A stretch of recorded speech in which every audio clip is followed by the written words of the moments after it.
তুমি যাও চলে যাও, শুধু স্মৃতি রেখে যাও।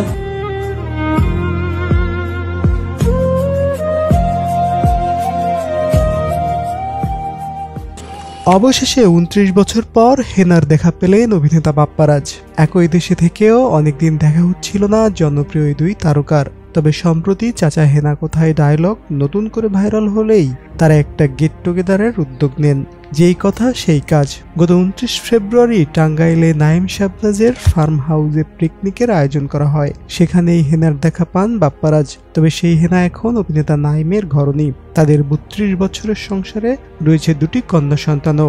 এদিকে বাপ্পারাজ সহ সিনেমার অনেকেই সেদিন নাইম শাবনাজের ফার্ম হাউসে আমন্ত্রিত অতিথি ছিলেন। এই সময় নাইমের সঙ্গে থাকা শাবনাজকে দেখে বাপ্পারাজ আবেগ আপ্লুত হয়ে পড়েন। যার একটি ভাইরাল হওয়ার ভিডিওতে দেখা যায় একটি ছাদ খোলা গাড়িতে চেপে এসে বাপ্পারাজ নাইমকে জিজ্ঞাসা করছেন, নাইম ভাই হেনা কোথায়? তখন নাইম বাপ্পারাজকে বলেন, বাপ্পা তুই অনেক দেরি করে ফেলেছিস, আমার সঙ্গে হেনার অনেক আগেই বিয়ে হয়ে গেছে। আর সে সময় তিনি তার সেই আইকনিক ডায়লগ বলেন যে আমি বিশ্বাস করি না।